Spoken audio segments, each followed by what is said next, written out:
Good morning and welcome to APAICS' third annual Women's Collective Summit. We started this summit to build a community that supports and inspires API women to become politically engaged. And we hope our conversations today leave you with resources and tools to take back to your local communities. We'll hear from elected officials, strategic advisors, and insightful thought leaders who can help with the process of entering public service. And while we can't network in person today, we hope you will take advantage of our event platform's networking function.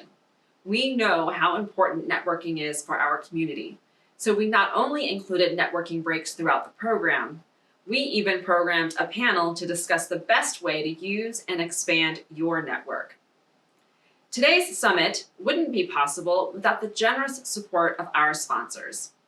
Thank you to the Ascend Fund, Reflect Us, Diageo, SoCal Edison, Emily's List, and MGM Resorts International.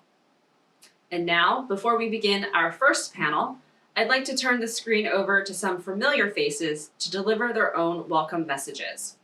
I'd like to introduce CAPAC Chair and APAICS Board Member, Congresswoman Judy Chu, who represents the 27th District of California. When Congresswoman Chu was elected to Congress in 2009, she became the first Chinese American woman elected to Congress in its history. Please welcome Congresswoman Judy Chu. Hello, I'm Congressmember Judy Chu, and as the chair of the Congressional Asian Pacific American Caucus, or what we call CAPAC, I'm thrilled to be joining the Asian Pacific American Institute for Congressional Studies for your 2021 Women's Collective Summit. It's so important to me to have an organization like APAICS working to encourage and promote women leaders. You see, when I was growing up, I never even imagined running for office because I never saw anyone who looked like me. But today we have 21 AAPI members of Congress, our largest number in history. And what's even more amazing is that after years of being overlooked, one of our former CAPAC members, Kamala Harris, shattered one of the highest glass ceilings when she became our first Asian, Black, and woman vice president. But as Vice President Harris likes to remind us, it's not enough to be the first. She wants to make sure she isn't the last. And I agree, which is why today's summit means so much and why I want to encourage more work like this to bring women together in support. In fact, one of my most important election victories was thanks to the help from another woman. You see, a vacancy occurred for the state assembly seat in my district, and I decided to run. I thought I had a chance to win because of my 13 years on the Monterey Park City Council, where I had served as mayor 3 times, even winning the grand prize from the League of California Cities for innovation in addressing diversity. But when I decided to run, I was quickly blocked by the Old Boys Network. The establishment chose their candidate, and it wasn't me. Because of their powerful backing, the Speaker of the Assembly at that time did not support me either. Things looked bleak. But then there was a turning point in my campaign, and I remember it well. It was the moment that a mentor came to help me. It was when then Congresswoman Hilda Solis decided to support me. We had worked on so many issues together, and she had gone against the Old Boys Network herself. When she ran for Congress, it was against an entrenched, longtime incumbent, and she faced many naysayers in her campaign. But she persevered, and in one of the most memorable campaigns in Los Angeles history, she won. She never forgot what it took to win. It was her support that gave me the momentum I needed, and I won the state assembly seat. From that experience, I learned the value of finding a mentor who will support you. I want to encourage you to do the same. I found one with Hilda Solis, and it made all the difference in the world. So thank you again for all you are doing to support women leaders, and I'm proud to stand with you. Thank you for your leadership, Chairwoman Chu. We will now hear from another trailblazer, Senator Tammy Duckworth of Illinois, who is the first Thai American woman to be elected to Congress and the second of 3 Asian American women to serve in the U.S. Senate. In 2018, she was the first United States Senator to give birth while serving. Please welcome Senator Tammy Duckworth. Hi, everyone. First off, I want to thank Asian Pacific American Institute for Congressional Studies Women's Collective for inviting me to participate in this year's summit. Please know that the work that you're doing to support AANHPI women's political engagement matters, and it is such an important part of making our government more representative for the people that it's supposed to be serving. You know, from the military to Congress, I've spent my entire life in male-dominated fields. And in flying helicopters overseas to passing bills in the Senate, I've learned time and again just how important it is to bring different perspectives that have too often been overlooked to the table. That is why I am incredibly grateful to all of the women like yourselves who are having the conversations and doing the work needed to make it easier for the women who come after them. But the truth is, it's 2021. This fight should not be this hard. It shouldn't still be too much to ask that our boardrooms and our legislatures actually looks like the rest of the country, a country that happens to be 51% female. And while we've made great progress, we still have a lot of work ahead of us. In Congress, women holds just 143 seats, barely over a quarter, and the representation of women of color is even lower. It is clear that we must keep pushing to make our voices heard, because some representation isn't the same as full representation, as equal representation, or even adequate representation. And this lack of parity is central to the problems facing AANHPI women today. Just this past year, we've seen how important it is to elevate AANHPI voices at every level of leadership to respond to the unfathomable suffering and rise in hate crimes members of the AANHPI community, particularly AANHPI women, have experienced. Look, time and again, we've seen that elevating women only makes this nation stronger. I was better able to lead my helicopter company when I embraced the fact that I wasn't just one of the boys, that wasn't good enough. And I've become a better legislator since I became a mom, passing bills that look out for working parents in ways I never would have thought of before I had my two girls and lived that experience. So I just want to close with this. We must continue challenging a status quo that doesn't accept all of us. And I cannot wait to see you all break down barriers in public service. So thank you again for what you're already doing to push for progress for yourself, for other women, and for our country. Thank you. Thank you for always being an inspiring leader, Senator Duckworth.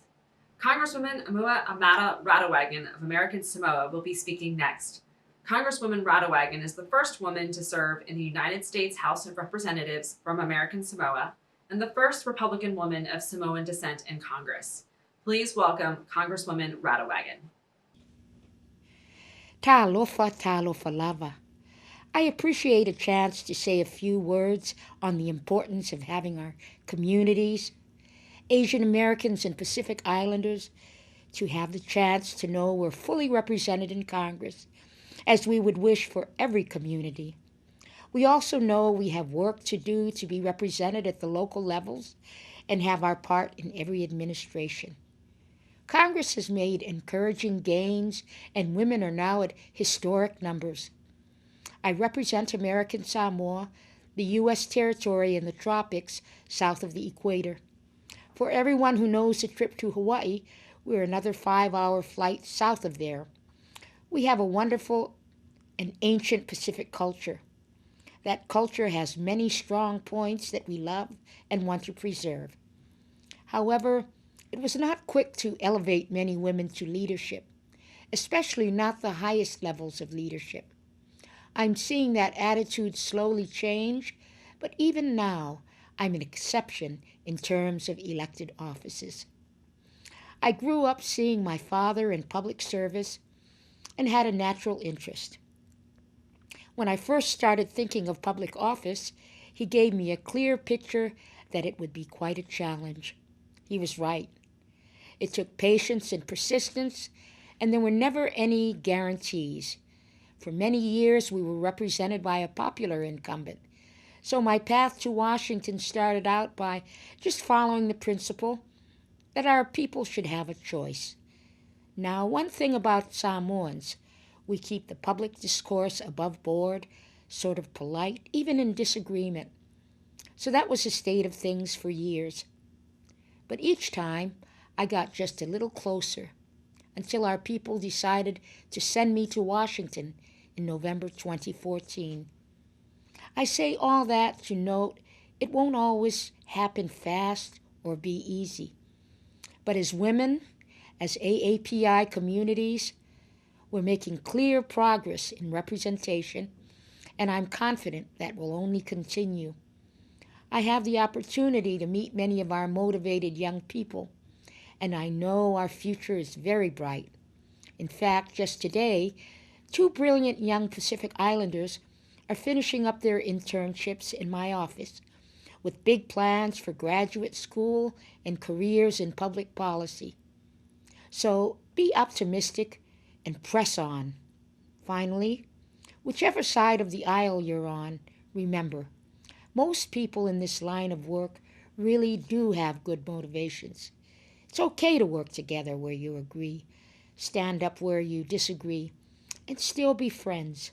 The nation needs that. Thank you. God bless your summit. And soifua maia manuia. Thank you for joining us today, Congresswoman Radewagen. Now we will go to Congresswoman Young Kim. Congresswoman Kim was the first ever Korean American Republican woman to serve in the California State Assembly and one of the first Korean American women elected to Congress. Please welcome Congresswoman Kim. Hi, I'm Congresswoman Young Kim. I represent California's 39th Congressional District, which includes parts of Orange, Los Angeles, and San Bernardino counties. I'm honored to be with you all at the Women's Collective Summit hosted by APAICS. And I want to thank you for your efforts to boost AAPI female representation in Congress and harness the power of she. As one of the first Korean American women to serve in Congress, I know I'm here because of the generations of women who came before me. So someone like me could have a seat at the table and my voice be heard. I'm also determined to make sure that I'm not the last. We need more of us here in Congress. So I really want to do all I can to empower others, especially young women and girls, to achieve their dream like I did. And I'm thrilled that so many amazing women in our AAPI community want to blaze trails of their own. As you take the time during this summit to learn about how to figure out how you want to add your voice to the conversation, which office you may want to run for, and how to make connections and use your resources to make this idea become a reality, please know that it can be a daunting road and it isn't easy. And like me, you may not win the first time, but do not doubt yourself. And more importantly, do not give up. I know each of you must be smart and determined if you came to this summit in the first place. So make sure to keep your confidence up and go for it. And please don't hesitate to reach out to me if you have any questions. And I hope to see some of you in the halls of Congress one day. I know the future is bright for each of you. Thank you. Thank you for your leadership, Congresswoman Kim. Now we'll hear from Congresswoman Marilyn Strickland, who is the first African American to represent Washington State at the federal level and one of the first Korean American women elected to Congress. Please welcome Congresswoman Marilyn Strickland. Thank you to APAICS for hosting the Women's Collective Summit. As we think about where we are in the year 2021, it is so important to have representation in government that represents the AAPI community. We know that there's an opportunity here to help people learn the history, learn about the diversity, and also make sure that all voices are at the table. From local government to state government and federal government, it is so incredibly important for AAPI women to run for office. And that means a few things. We must support each other, we must help each other raise money, and do what we can to spread the word. For a lot of women, the idea of running for office seems so strange and so unnatural. But here's what we know. When women do decide to run for office, we are often very successful. And sometimes the biggest barrier is just making the decision to run. It's why I appreciate organizations like APAICS that provides training, that helps people mentor each other, and really learn the ins and outs of what it means to be an elected official. Because here's the deal. When we have more diverse voices at the table, when we have more diverse life experiences, we make better decisions. It's better for our society, it's better for politics, and it provides a way to provide economic opportunity and fairness and equity for all people. So thank you very much for the work that you're doing today. And again, if you're a woman and a member of the AAPI community, run for office. You can do this. You can win. As someone who made history as one of the first Korean American women who now serve in the U.S. Congress, it can be done.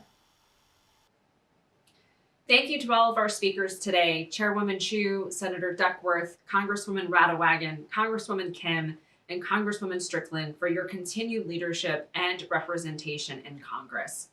And now for a quick housekeeping note. All of our panels and breakouts will be hosted under Sessions, and our open office hours later this afternoon will be hosted under Expo. You'll then join me back on the stage at 4:15 p.m. Eastern for our award ceremony and closing. Please feel free to utilize the chat feature at any time during today's program, as we'd love to stay connected with all of you during the day. We'll also be monitoring the chat for any troubleshooting questions. Please join us now under Sessions for our first panel of the day, appropriately named Asian American Pacific Islander First, which I will be moderating. See you there.